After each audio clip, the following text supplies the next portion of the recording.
Hello guys, panoorin natin ang kanyang unang araw, no?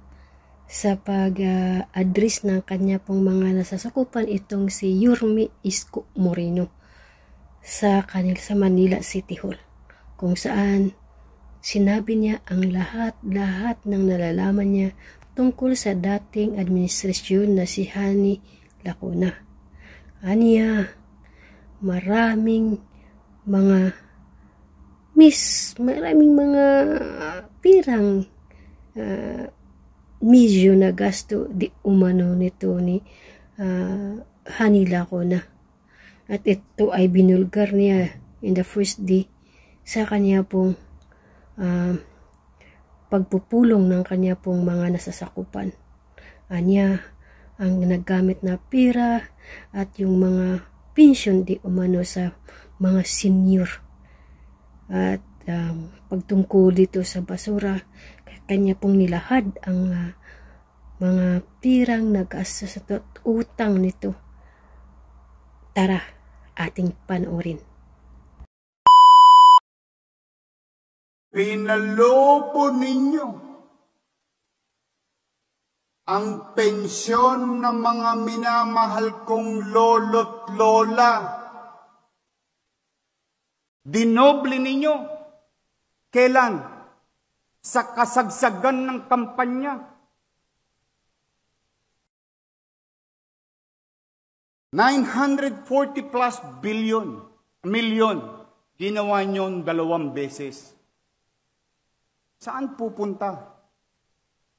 Saan tutungo ang syudad? Pinola ninyo mga lolo't lola ko. Binubudol ninyo. Buti na lang, ako pa rin ang binoto nila.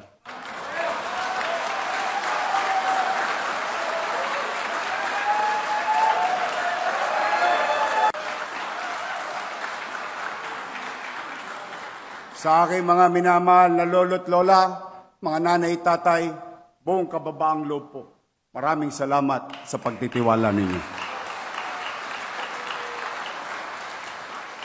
Ano ba ang bayarin na iniwan ng nakaraang administrasyon?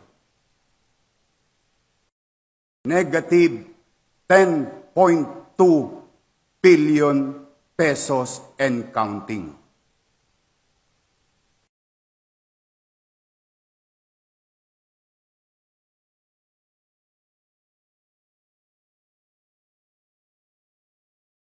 I hope some of you will realize what you have done, allowing such problem.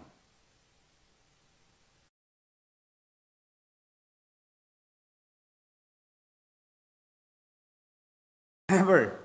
I cannot even fathom this kind of mess. Hello guys, kayo na po ang humusga, no? Sa nakita niyong video at pinakita ni Yorme Isko Moreno, kung saan inilahad niya ang report na itong nautang di umano na Hani Lacuna sa kanya pong 3 years term. So guys, kayo na pong humusga kung paano niya ito ginastos. Napakaliking pira po di umano ayon kay Yorme Isko Moreno. So mag-comment kayo kung ano po ang inyo pong mga opinion regarding nitong video at pinakita sa kanya pong nasasakupan ang report kung paano ito nautang at nagasto ni Hani Lacuna. Thank you for watching.